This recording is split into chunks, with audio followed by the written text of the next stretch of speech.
Hello and welcome to From Field to Skin, a series of interviews chronicling Ash Alberg's adventures in the Canadian fibre shed. This bonus episode features Jen and Kim from Fleece and Harmony and was recorded in May 2018 via FaceTime between Treaty 1 territory in Manitoba and rural Prince Edward Island. Our apologies for the audio issues in episode 2, so please enjoy episode 2B.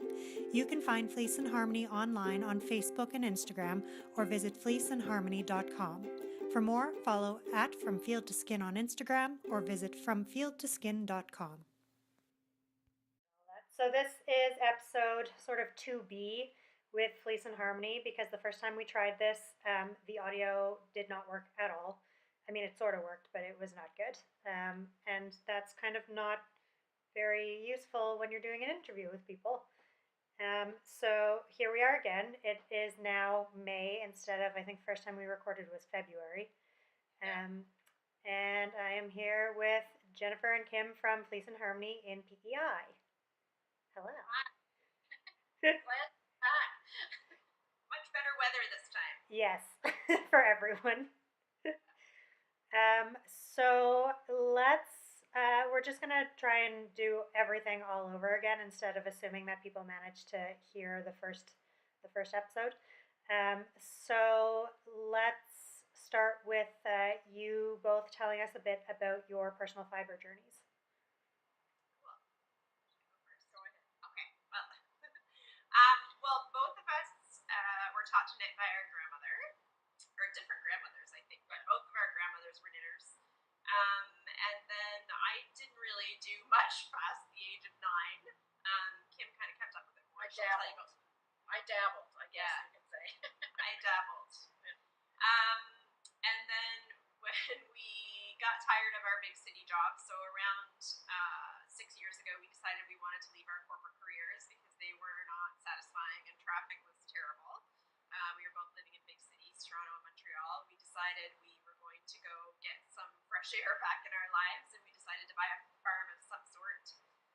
We thought sheep seemed the easiest, kind of. Well, certainly easier than cows. And we had, Kim had a friend who had done the same thing at around the same age, left Toronto, took over a sheep farm that was actually in her family in that case, or had been at one time. And we were like, sure, that sounds cool. We can do sheep. And then through the course of working our farm with their sheep on it, personally, I became a really huge fan of wool boot socks because you absolutely cannot do farm work at any time of the year in rubber boots, which we have to wear all the time, without proper wool boot socks. Mm-hmm. Something that we know the military figured out ages ago. All of their socks are wool too for marching, even in Vietnam or whatever the case may be. It totally makes sense. Yeah. We wear them all year round, and we started out, I think, both of us making socks again, and we just kind of got back into knitting.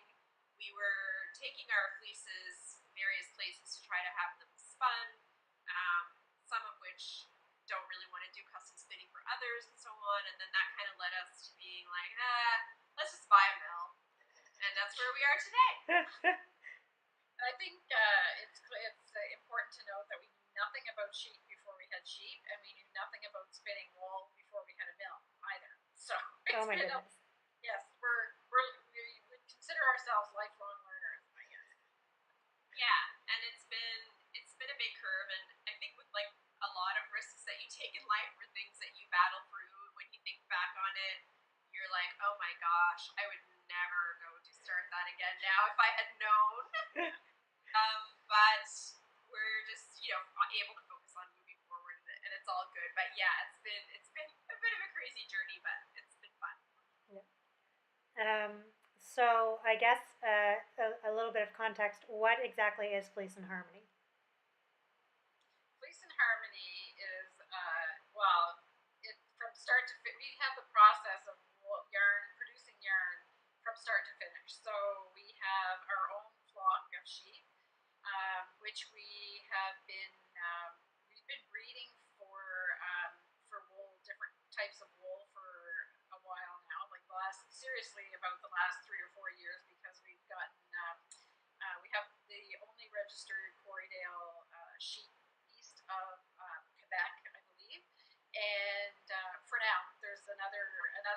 actually is getting registered in Corriedale in Nova Scotia, so that Cool. would be good.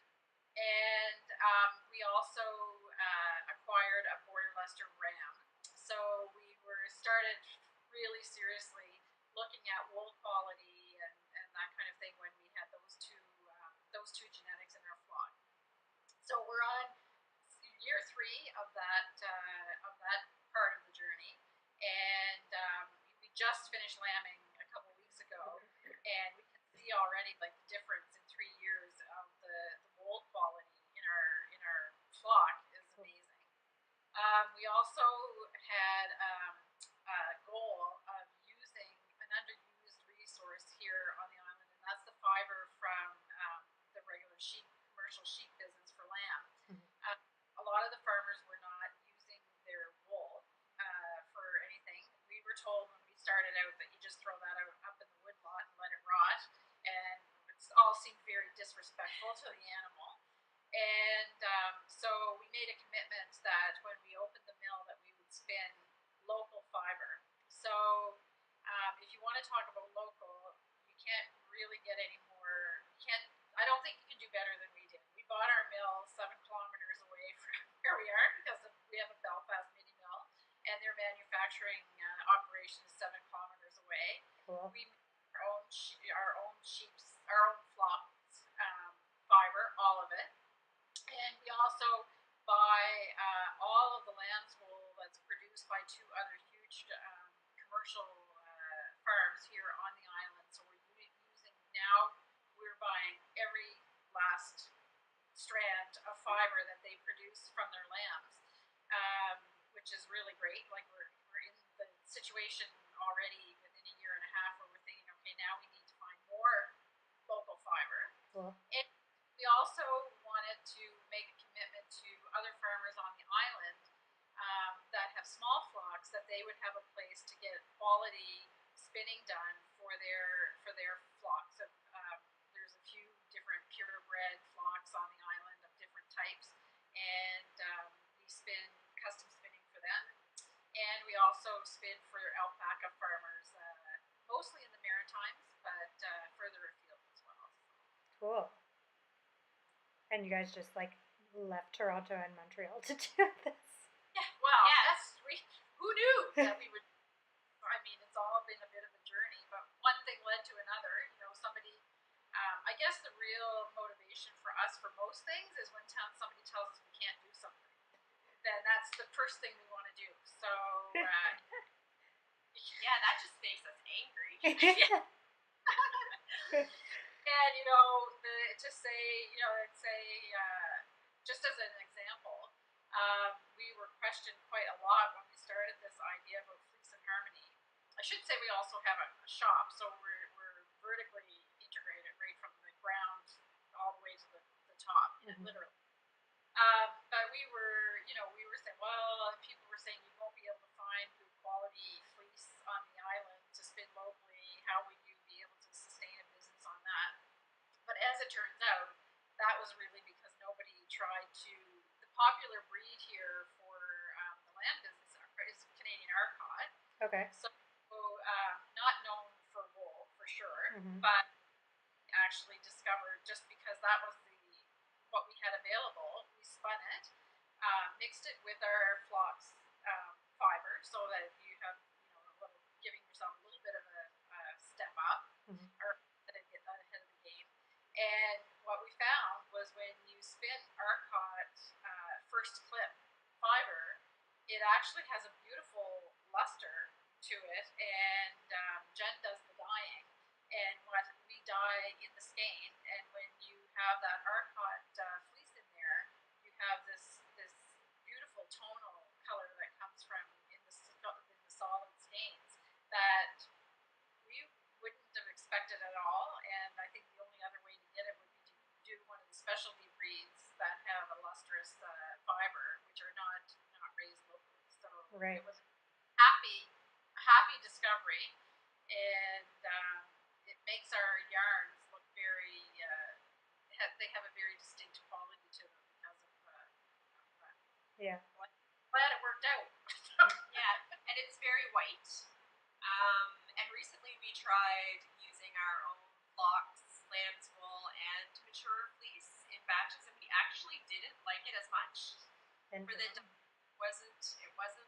it just didn't have the luster. Probably some of our border luster crosses would be able to lend that back into our yarn, but in terms of doing 100% Corriedale, our personal flocks genetics, it didn't make the yarn as lustrous as our general Arcot blend does. So we're super happy about that. It was a complete accident, and it's wonderful. We would never give it up now.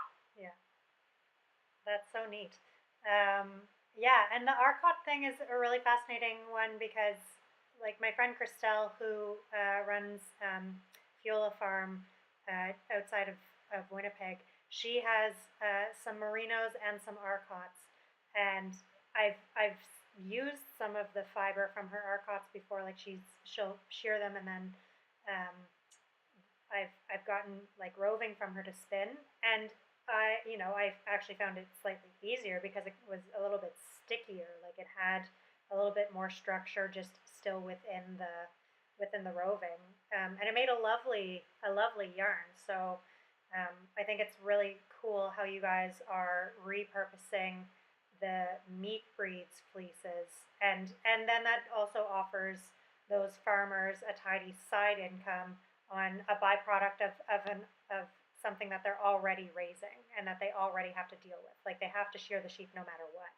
So And I mean, in commercial size flocks, when you're selling a commodity, extra dollars and cents per head really add up. yeah, And so we were obviously able to make it attractive enough for them to sell their fleece to us that it's worth having another shearing day, which is no small feat, as I know you just witnessed.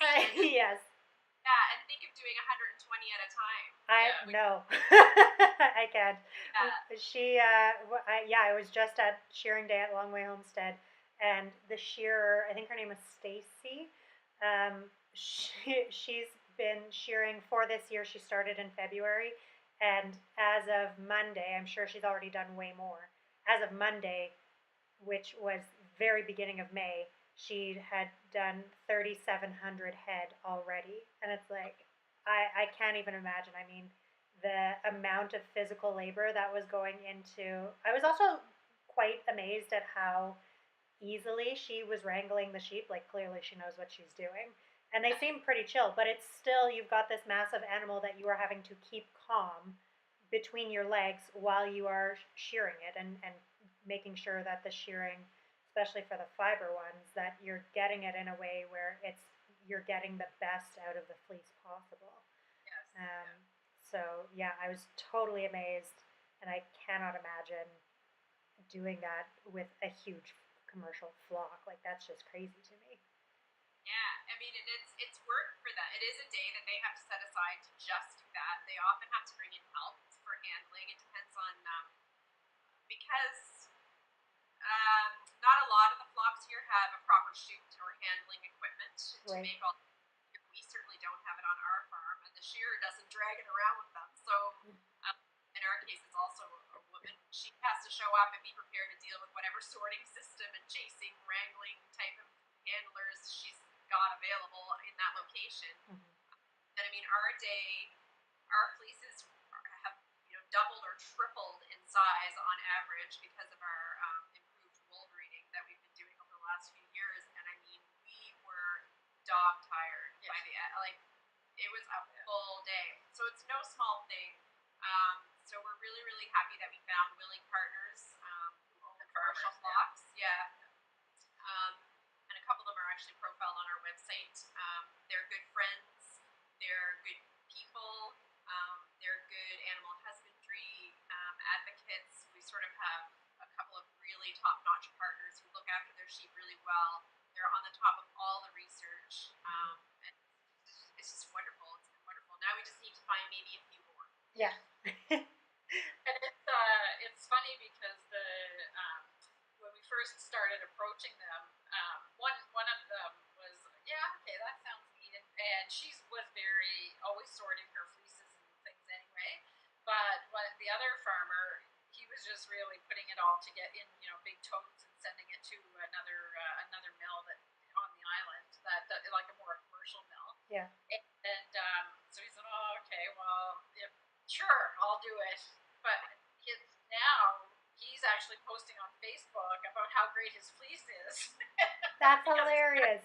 yes, he's a very proud Arcot breeder and has a very, very good reputation for his breeding stock.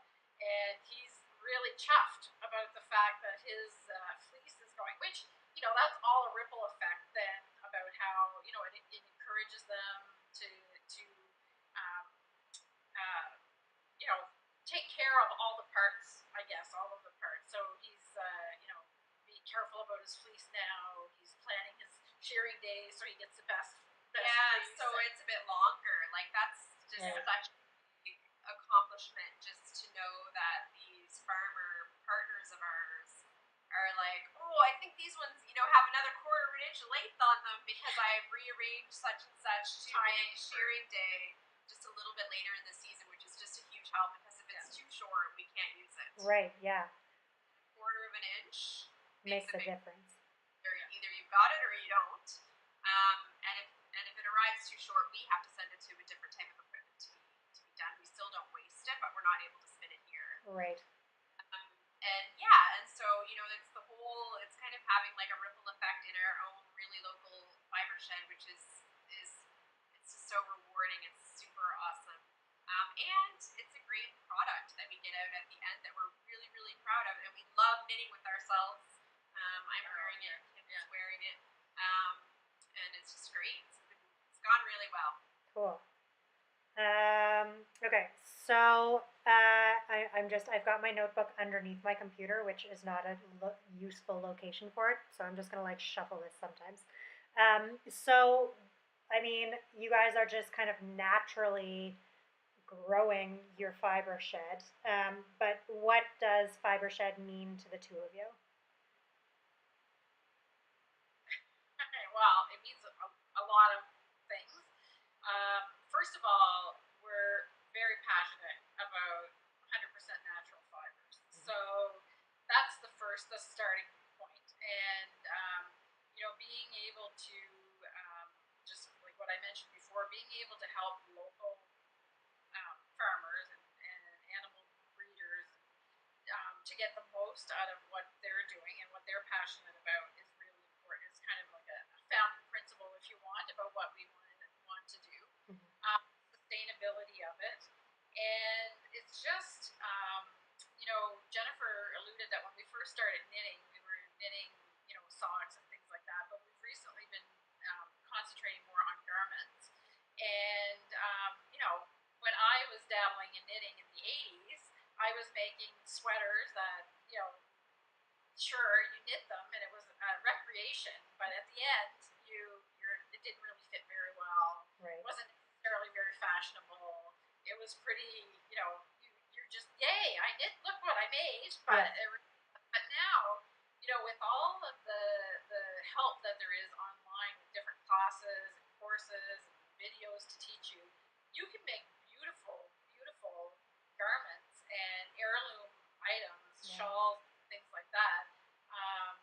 It's I can't really express, I don't think, how we feel about that. That you're using something that's sustainable, it's natural, it has way more qualities than some of the artificial fibers and everything that's used in clothing. And then I just watched a report about plastics and water and microfibers and all of this. Like, I don't, and it's a very enjoyable and therapeutic journey to get to that garment. I just don't understand why everybody's not doing it. Yeah, so basically, in summary, you can never have too many sheep, and you can never have too many people knitting. And if we're able to increase the number of sheep on the island, improve, their profitability, which will naturally lead to more people getting into it, and make better use of what's here, promote Canadian fiber at the very least, certainly island fiber, qualities that we have here, like these sort of, I guess you call them strains of Arcot, or the Arcot breeding that's been taking place in our local area that's created this beautiful fleece. All of that, we just want more, more, more. And I went for a walk last night in my new Snow Skies cardigan, which I just, and I kept saying to my husband as we were walking, like, do you have any idea how cozy I am right now and how awesome feels to be wearing this sweater that I knit myself? And he's like, yes, I would love to know how that feels. Yes, you're on the knit list. You're knit-worthy. Yeah. Cool. And I think that it's just the same, the same kind of things that people talk about when they're talking about buying local food as well. Is Yeah. that the ripple effects of all of that in the community and the well-being of your community and or people and that are around you and so forth. It's just kind of a no-brainer for us. Yeah. And I mean, my big natural wool, or at least ours, it doesn't pill. And it doesn't pill the way some blends, commercial blends pill. And I think if you're going to spend that kind of time on something, I honestly don't know how anyone can stand it. I'm sorry, I don't mean to sound too judgy about it, but I think natural wool really deserves a second look by a lot of people because of the qualities that are just innate in it that people sort of have gotten away from understanding. Mm-hmm. I think last time we spoke, you asked, what would our suggestion be? Well, it's basically to learn more about sheep, learn more about natural wool, follow Campaign for Wool, read the Fleece and Fiber Source book by Deborah Robson, which is so amazing, and which we bought before we even got into breeding the Corriedales, I think. And so it's just like that. I think people have sort of forgotten, or maybe were never aware of how it's different from the yarn that you pick up at a big commercial big box store, and it really is a completely different thing. It's actually not wool at all, and what we're into is wool yarn. And I think with as progressive and talented and amazing as knitwear designers are these days, somebody very much in the know corrected me recently when I said I never knew I could knit something that I would actually be able to wear to work. And she said, or the opera. Yeah. It's like, yes, absolutely. And I know it's Me Made May right now, and it's so amazing. And it's just such a great feeling. It's nothing like putting on something that you bought from, a big box store 3 months ago that you forgot you even had. I'm never going to forget that I own this sweater. Yeah. Always looking for opportunities to wear it. Yeah. Okay, so that's kind of like a nice segue into my next question, which is, what do you think stops people from engaging? I mean, you guys have gone like full hog into it, or full sheep into it, but there are a lot of people who don't engage with their fiber shed for a variety of reasons, and most of the time, in my experience, it's just that they don't even know what it is. But what do you think stops people from engaging with their fiber shed, or from looking more into that, even just trying to source locally? Because I think local is definitely something that is a bit of a buzzword right now, for good reasons. But with that idea being at the forefront of so many people's minds, why do you think it has not been extending to textiles to the extent of actually the materials that they're using, not just like, oh, a local designer made this piece of clothing, but then we don't ask any questions about what the fiber is, or you're supporting your local yarn store, but then the yarn that you're purchasing is not local. Like, what is that disconnect, and why does it exist? I think the first thing is when you're talking about natural fibers, because I think wool is one thing, alpaca is something slightly different, but I think that the minute somebody looks at knitwear, they think they can't wash it. Yeah. Or that it's hard to wash, or that it's hard to maintain, which is not true. Yeah. I mean, you can wash wool in 100% wool. You just have to wash it in, and you have to pay attention to what you're doing. But there's no reason. We wash our woolens all the time, and every step of the process, other than the spinning, involves water when you're making yarn anyway. So it's in water a lot. It's super hot water, hot enough to melt lanolin. Yeah. I think I'm not a chemist, but it's somewhere, as the estimates are as high as 160 degrees. Right. Yeah. So that's a And then once you're over that, sometimes the cost is a barrier as well. If you're buying, wool at a big box retailer and you see a skein of, I'll say wool, I would said wool, but yarn, because it's not really wool. Mm-hmm. But you see a skein of yarn there for, $4 and you think you're going to knit a beautiful, this is the part that really gets me, is that there's some really fantastic knitters that spend a lot of time knitting beautiful garments out of something that won't last. Yeah. It'll pill, or it doesn't, have the elasticity, like hold its shape and that kind of thing.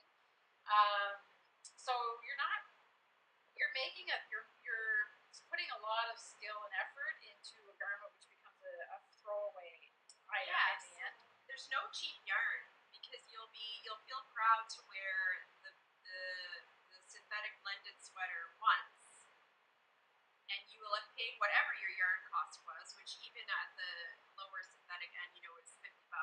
Yeah. So you paid $50 for one wear. Yeah. Plus your time. Plus your time. Whereas I actually have wool sweaters that, like my mom knit sweaters for us and so forth as well. And mostly, most of the time it was wool, 100% wool. I have sweaters that are 30 years old or more, and they still look the same as they did. I actually use my washing machine to wash them. So I have a front load washing machine, but I actually do. I don't do them by hand. I put them on the delicate cycle in the wash, and it is a little bit easier now with all the front load machines and everything. It's quite gentle, and I just pay attention to the water temperature that's going in there. Right.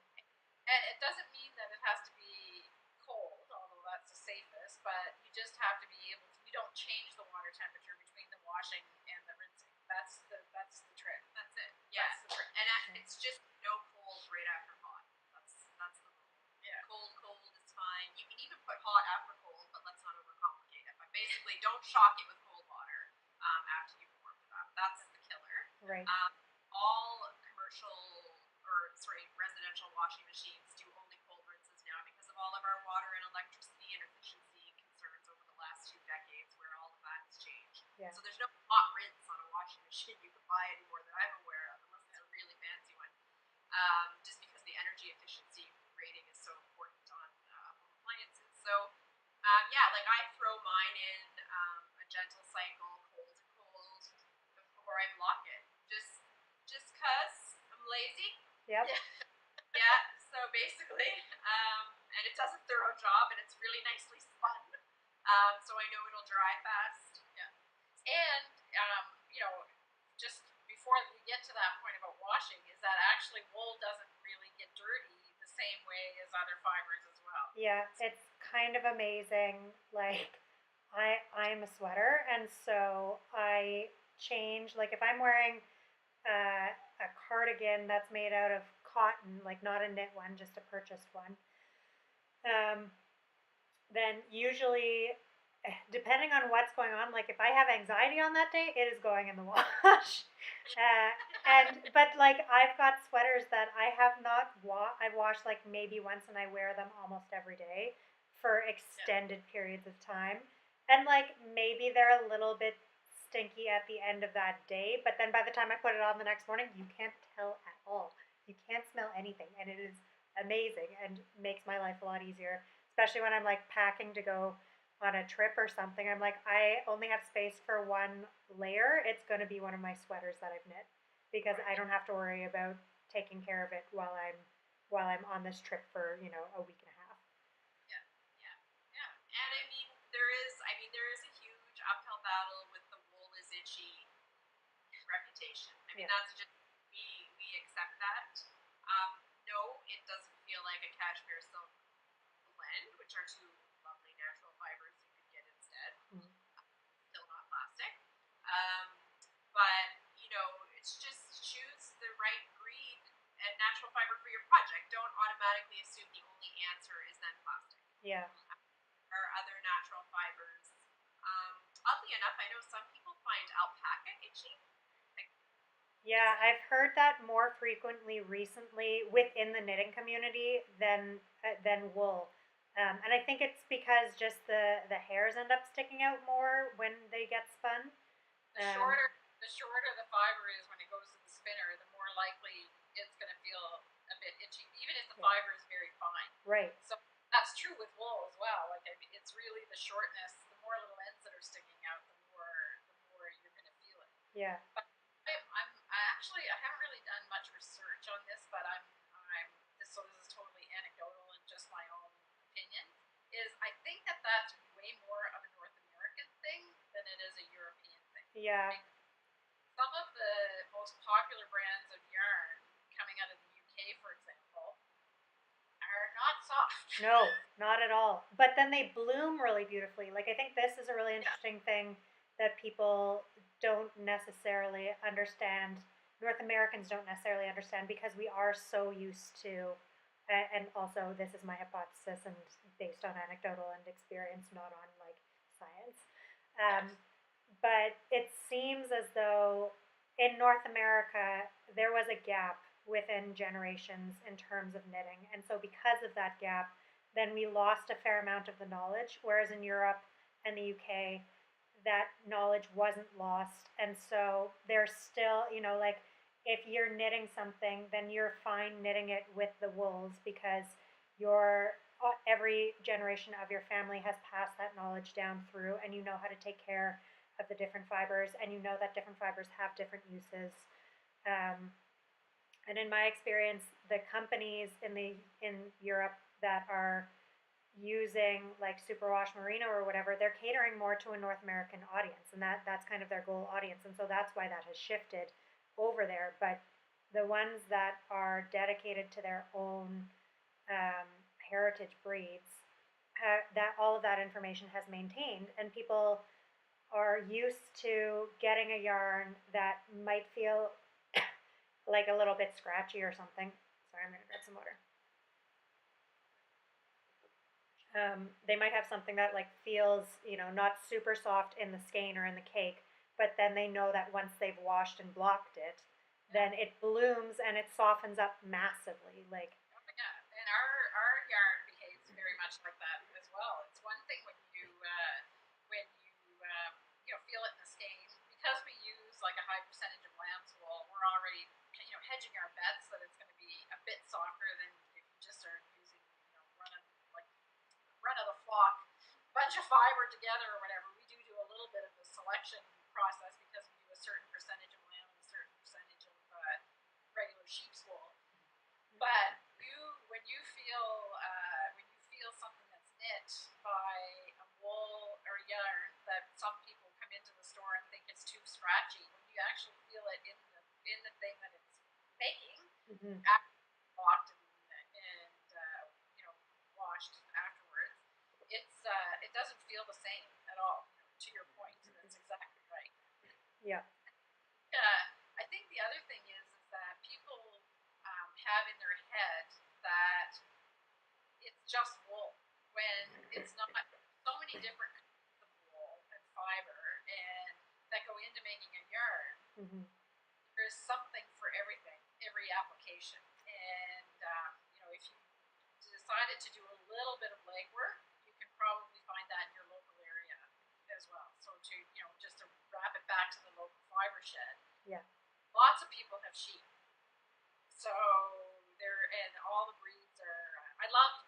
I actually one of my most favorite comments was I was watching an interview, and I want to make sure I have her name, Deborah Rosen. Yeah, yeah, from Deborah Rosen. She was talking about a sweater that she knit out of Suffolk wool. I think she said 25 years ago or whatever. yeah, And she started. We have the fiber source book, so we always are looking at different breeds of sheep. But I didn't know that Suffolk wool actually doesn't felt. So there's one thing. And she had this sweater that she talked about that it looks as good as the day she knit it, and it's Suffolk. And she said nobody in their right mind would go in and say, "Could I get a Suffolk yarn?" yeah, Whatever. exactly. Yeah, but she said that's my, I think she says in the interview, that's my first thing that goes on my body after I get out of bed and I go into the wood stove in the morning. So Yeah, she said that's almost every day. She wears them. So, So, and I'm sure we're running long on time, but I just wanted to add to that too. You would be amazed, well, I think everybody would be amazed at the number of felters we have come in who buy our roving, because we make roving now as well, and they're like, wow, it felt so well. I don't even have, like, carpal tunnel hasn't flared up. Like, why doesn't, their roving felt? It's superwash. Yeah, exactly. Nails on it. I'm amazed you could get it to felt even with the carpal tunnel inducing amount of effort. Like, Ugh. well, I mean, I think you're totally right. The information has been totally lost. And no, superwash merino roving is not the best thing for felting. Yeah. I don't know how they even get it to work. Actually, I need to try it someday because they do get it to work, but my goodness. Somebody recently came in and said, the time savings make it totally worth me buying your more expensive roving because ours is organic dyed, so it does tend to be a little bit more expensive. Right. Because it doesn't take me 10 hours to make the head on this doll I'm making, and my wrists feel better, so. She felts for a living. Like that's her. She's an artist, like a felt artist. Yeah. And makes figures mostly. So she needs to have it felt quite firmly. Yeah. And she said to us that I think she said that she's saving about 25% of the time that it takes to do the felting on her projects. Wow. Just switch to the batting to wool that still has its scales. Yeah. But it's amazing, and I mean, clearly, if she's making her living as a felting artist, then she's very good. And it's fascinating that we as textile artists have lost these like basic bits of information. I mean, I just did a breed specific knitting workshop with Anna and Christelle at our retreat, and I was just thinking like, oh, this will just be us like talking like our usual nerdy selves, and it was super intense. There was a lot of information. My brain was just kind of like, and I mean, I've been learning more, so I don't feel like I'm like a newbie at it or anything, but I was totally blown away by just how much there is that I don't know and that doesn't get talked about. Um, just in terms of like the difference between crimp and the difference between like finer wools and thicker fibers, but like how that actually then impacts the end result of whatever it is that you are knitting with, and then you add the breeds on top of that with all of their very different characteristics, um, and like and how with the crossbreeding in order to get the different qualities in order to come in the certain ways, but it's all genetics, so like one sheep is still ultimately going to be completely different from another sheep that is still the same breed. um, and it's fascinating, and like I feel like you can never stop learning about it, but one thing that you probably find very interesting is we didn't know about this until Jennifer had a friend whose daughter is quite an accomplished ballerina, and well, you can tell the story. Yeah, well, I mean, and just on the learning thing, like we don't know much either, but we've learned a lot. We continue to learn, and I think there's just a lot to learn about wool. And I think back to your question a few minutes ago, I think local yarn stores can help educate. Like I think we need more boots on the ground talking about what, not just necessarily ringing up the sale, but trying. I know it's hard because you want to have what people want. yeah. I've been looking for something. It's very hard to dissuade them. So I don't know if there's a way to do that, because we run a retail store too, so we get it. It's hard to turn down sales. You're not going to do that if they want a blend. You kind of want to have the blend there, But I think they're really in the outreach position. Yeah. There's every single day, every hour. But yeah, we didn't realize that ballet dancers put wool in the toes of their shoes, which makes so much wonderful, awesome sense. Yeah. So we now have a product for that. Because they were importing it from one company is in Italy, I think, or something, and it's all superwash merino. So we didn't know anything about it. So we went down to, we actually, in Charlottetown have a ballet supply store, like a little shop. Yeah. Called. And I went down. I said, "Is this really a thing?" And she goes, "Yes, it's a thing." And I said, "Well, would you be interested in local wool for this?" And she said, "Yes." So we had to, kind of, we did a few different like little formulations as far as how we treat the fiber and everything. And Yeah. we sent it to her, and now she's thrilled. She can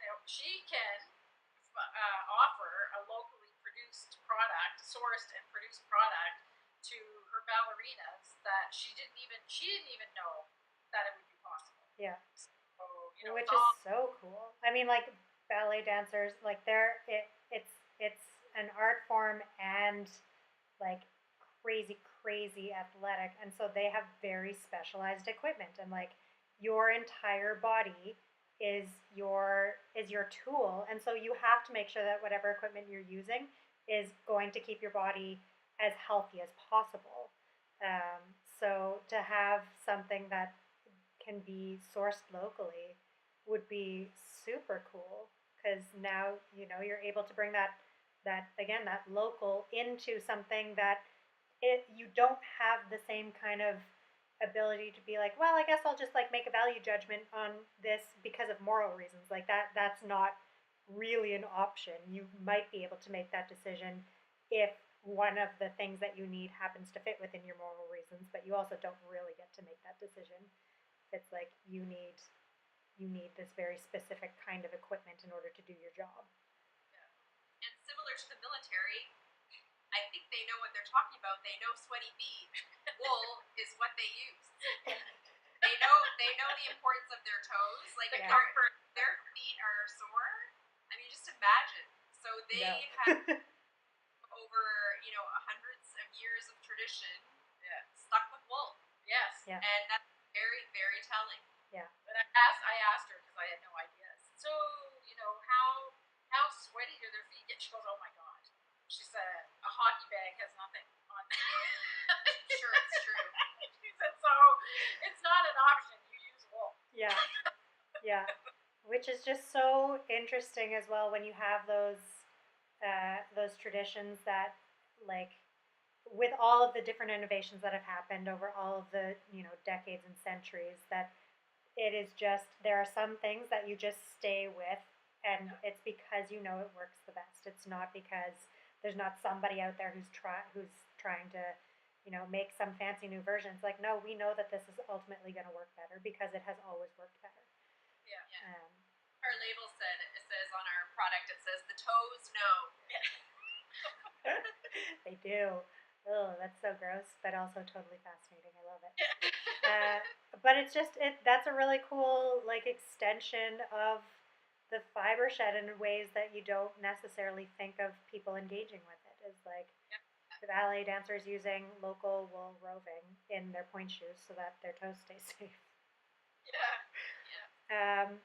So you guys are always working on new things. I feel like we're kindred spirits in that regard, and in other regards, but especially the whole like we don't know how to sit still. So tell me, you guys have just released your spring line, I know, but in general, what's the next steps for you?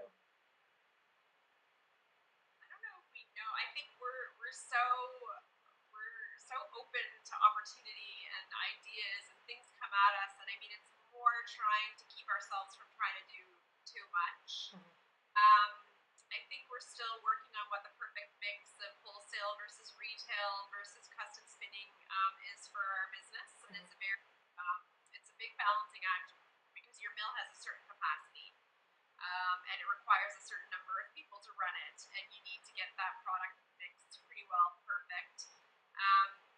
I think we have had our yarn at a trade show recently in Toronto. One of our lovely retailers agreed to take it for us as we don't have the time and money to really travel and hawk our goods all over the country at this point. But our yarn is available for those who want to try it from coast to coast now, which has actually changed just since we last spoke. Cool. Because we're out in Vancouver at Wet Coast Wools. Awesome. I think we're actively searching for local yarn shops who really want to put in the effort to try to do a little bit of extra promotion and education around the qualities that our yarn has, all natural yarn, wool yarns will have. Mhm.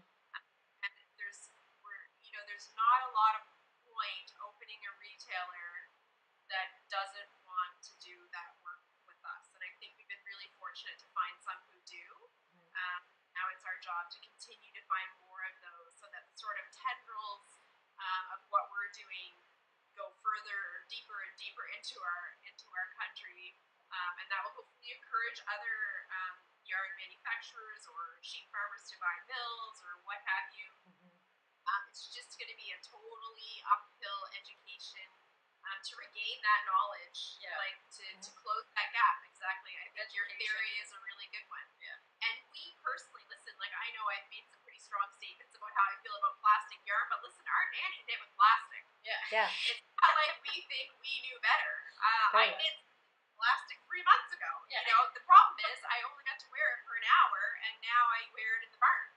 Yeah. It's so filled, I can't even stand to look at it because it was lace cardigan, and I spent, first of all, I did spend money on the yarn to make it. I spent a ton of hours because I probably knit the whole thing 3 times, and now it just makes me angry. So, I mean, we're new at this too, but we think we're on the right track, and we just want to really encourage other people to just discover what's wonderful. It's not like punishment. It's not like, no, you must knit with scratchy wool because it's the moral thing to do. Right. It's actually a wonderful world of options that people just need to be made aware of. So, yeah, we're looking forward to it. And honestly, like, if I think back to when we last spoke in February, we feel we've personally made progress. On that. We found more groups who are into it. We've discovered people who say things like the scratchier the better. Yeah. Which is a bit funny. Yeah. I don't know about that, but it's hilarious.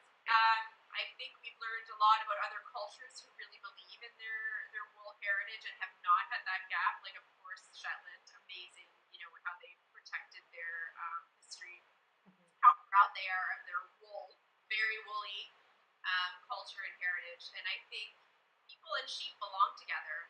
They were one of the earliest, if not the earliest, domesticated animals. They're wonderful, magical creatures that can give you clothing, milk, cheese, meat, personal satisfaction, hugs and snuggles in our case, because ours are so domesticated, they're ridiculous. And I think there's just so much of a great enhancement to life that's available there for the taking, and it's something you can feel really, really, really good about. You forgot they can mow your lawn. They can mow your lawn. They fertilize. They get rid of some undesired plants. They help the desirable ones grow. They repair. They replace our soil. We just love them. And that's not an option for everybody to live on a sheep farm. But then even it's I guess we've come full circle in the conversation. You're in the middle of some big city somewhere. You can go to your yarn shop and buy local wool or sustainably raised fiber, and that kind of you can do that anywhere. Yeah. So need more people to make that connection, because we find too, selling our wool yarn, no matter how scratchy they think it is or isn't, it's actually not very scratchy at all, but is no problem. Right. But when you move the visual of the farm from that equation, it becomes infinitely more difficult. Right. So somehow we need our local yarn shops and all of these podcasters and everybody who's kind of working towards the same goal, just to help make more of those connections more often and get that happening. There's just no better fiber. Yeah. Won't convince me. it's like a good example. Like the best example that we have is this tiny shop that has our yarn, and she designs sweaters and knitwear, and her shop is really small. So, and she carries different brands. She on a moral principle, she discontinued one of the brands that she carried. So she approached us and said, "Can I carry your brand?" And we said yes. And so she was. It ended up being it was a little bit more expensive than the one she discontinued, but she felt good about it. So she was like, she sold so much yarn out of that tiny shop that, and now she's expanding this year. Yeah. And other places that were really should have been a real a home run. Yeah. Stop. They don't tell the story. Right. The education or whatever. So we're convinced that it's if you're going to do a local yarn or fiber, that you have to really be conscious of where you're putting it, and it's not just good enough to have great store names that are carrying your yarn. They also have to believe in the same principles and passions that you based your business on. Totally. Yeah. So, and we can barely keep her in stock. She's the lady that I got. Last year was really difficult because then it's in the middle of tourist season and it's like I sold everything. Oh my goodness. Okay. Sure. We'll just. In fact, at one point she had stock and we didn't. Oh no. Yeah, because we love that because we can handle it. We like to make sure our retailers are stocked up first because they deserve it. They're working hard to try to get our name out there. So we put pressure on our own store if necessary to make sure that they get taken care of. But it was tricky. Like just totally did not know how it was going to go over. Which that was our totally first year. Sense. So, yeah. Now we got a big order to start this year because none of us want to be in that boat again. But, but yeah, I mean, I think we feel super hopeful. We're not worried at all that we're gonna get there, but there is a big gap to fill. Yeah. Okay. So I feel like that's kind of like a really lovely. I haven't actually said a couple of the questions out loud, but we've covered everything. So that's kind of perfect. I guess because I realized last time as well that people don't necessarily want to listen to us talk for 2 hours. That's I guess not the formula that podcasts seem to follow. So I guess we'll sort of end it short-ish. But what would you like to leave everyone with in this episode that hopefully they can hear? Well, we've covered a lot, but the only thing I would add at the end is to say that Prince Edward Island has a wonderful fiber trail with 20 plus fibery destinations on it, and everybody loves coming to Prince Edward Island for various reasons. But if you want to really dig in and start to learn about all the things that we've been talking about, that would be a wonderful way to start. And I think we have all kinds of other beautiful beaches and golf and something for everybody in the whole entire family. And we would love to see all of you who are watching this in our shop this summer. And we're more than happy to help you plan your vacation if necessary to get you here. So that's kind of what I think. Just get out and start seeing some of the fiber farmers. Yeah. Perfect.